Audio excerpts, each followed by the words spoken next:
सफ़ेद बालों को छुपाने के लिए हम में से बहुत सारे लोग अपने बालों में केमिकल वाले कलर का इस्तेमाल करते हैं।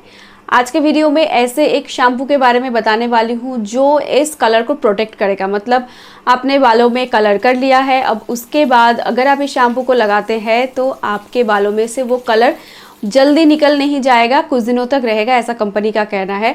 तो आज के वीडियो में जिस शैम्पू का मैं रिव्यू करने वाली हूँ वो है ये वाला शैम्पू फ्रॉम द ब्रांड बायोलाज। तो एक्चुअली ना रिसेंटली मैंने बायोलाज के बहुत सारे प्रोडक्ट्स को खरीदा है और बैक टू बैक मैं उनका रिव्यू कर रही हूँ। और ये है Biolage colour last orchid shampoo for colour protection. 200 ml का एक बॉटल है, इसका प्राइस है 260 रुपीज़, आपको कुछ एक डिस्काउंट में मिल जाते हैं। मैंने इसको purple.com से ख़रीदा है और आज के वीडियो में इसी का मैं करने वाली हूँ रिव्यू। चलिए शुरू करते हैं आज का और एक प्रोडक्ट रिव्यू का वीडियो।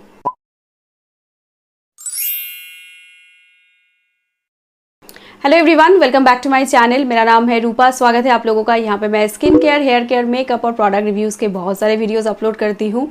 तो शैम्पू कौन सा खरीदे इसको लेकर तो हमें बहुत ज़्यादा कन्फ्यूजन है। कौन सा शैम्पू बालों के लिए अच्छा है इसको लेकर भी हम बहुत सारे वीडियोस देखते रहते हैं।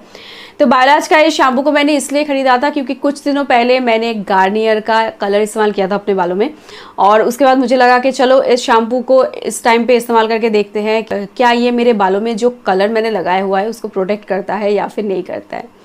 तो आगे इस प्रोडक्ट के इंग्रेडिएंट्स के बारे में मैं आपको बताने वाली हूँ गाइस, जो मुझे ऑनेस्टली समझ में नहीं आ रहे हैं क्योंकि इतने छोटे छोटे अक्षरों में यहाँ पे लिखा है।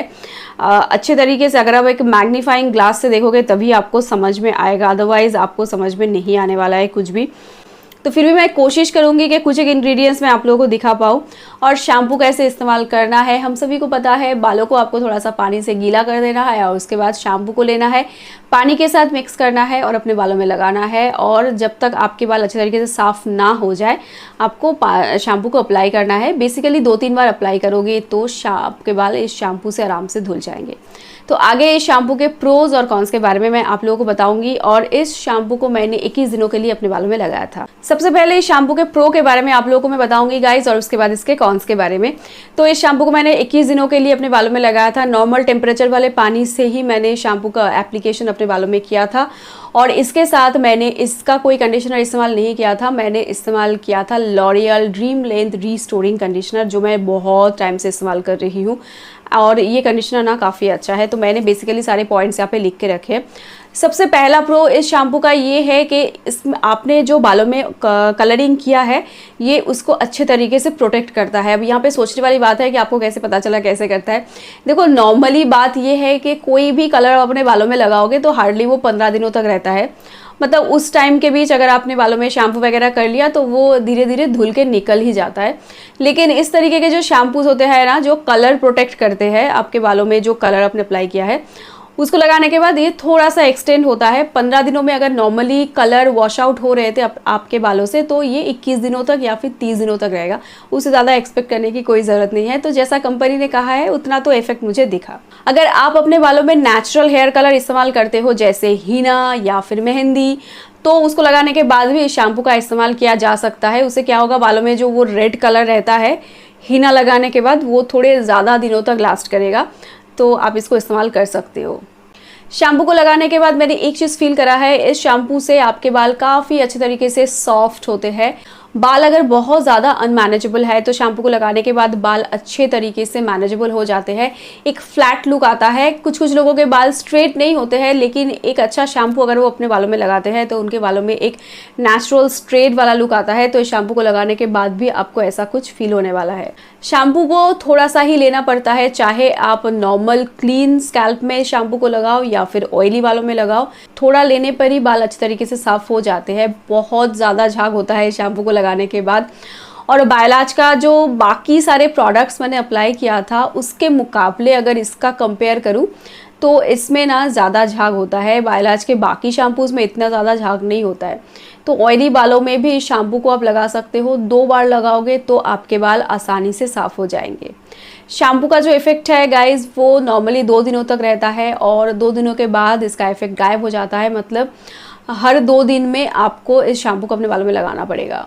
तो ये तो गए कुछ प्रो या फिर अच्छी बातें। चलिए अब बढ़ते हैं कॉन्स की तरफ। एक चीज़ मैंने नोटिस करा है, शैम्पू को लगाने के बाद मेरा हेयर फॉल इंक्रीज हो गया, which is a bad thing. मुझे अच्छा नहीं लगा वो एकदम।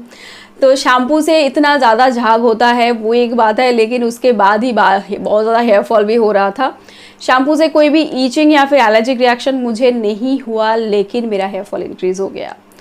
और एक चीज़, शैम्पू को लगाने के बाद आपके बाल बहुत ज़्यादा सॉफ्ट हो जाते हैं, और अगर किसी का ऑयली स्कैल्प है या फिर ऑयली बाल है, 2 दिनों के बाद ही स्कैल्प में और ज़्यादा ऑयलीनेस दिखता है, मतलब स्कैल्प बहुत ज़्यादा स्टिकी चिपचिपा हो जाता है और बाल इतना ज़्यादा फ्लैट दिखता है, ऐसा लगता है कि जैसे आपने बालों में ऑयलिंग करा है, which is a bad thing. मतलब अगर आपके बाल और स्कैल्प ऑयली है तो शैम्पू लगाने के बाद शायद स्कैल्प में ऑयलीनेस और ज़्यादा इंक्रीज़ हो जाए। मुझे ऐसा लगता है कि ये शैम्पू ना लो पोरोसिटी बालों के लिए अच्छा नहीं है, क्योंकि मेरे बालों का टेक्सचर भी लो पोरोसिटी में आता है, तो मुझे ऐसे कुछ प्रॉब्लम्स दिखे शैम्पू को लगाने के बाद, विच इज़ नॉट हेल्दी। तो पर्सनली मुझे इसका यूज़फुलनेस उतना ज़्यादा नहीं दिखता है। इससे और भी बेटर प्रोडक्ट्स है मार्केट में, इवन बायलाज के और जितने सारे शैम्पूज़ हैं, मैंने अभी तक 3 शैम्पू लगाया है, बाकी 2 तो ठीक थे। पहला वाला सबसे बेटर था, उसके बाद वाला थोड़ा सा एवरेज था, और ये वाला मुझे कुछ खास नहीं लगा। मतलब सिर्फ कलर को प्रोटेक्ट करने के लिए कौन शैम्पू को खरीदेगा? हमें बहुत सारी चीज़ें एक चीज़ में, एक शैम्पू में, एक प्रोडक्ट में चाहिए होता है, एंड स्पेशली उसमें सबसे पहली चीज़ आती है कि हेयर फॉल ज़्यादा ना हो। मतलब शैम्पू आपके हेयर फॉल को कंट्रोल नहीं कर सकता है, लेकिन एटलीस्ट उसको इंक्रीज़ ना करे, लेकिन इसको लगाने के बाद हेयर फॉल तो इंक्रीज़ हो गया।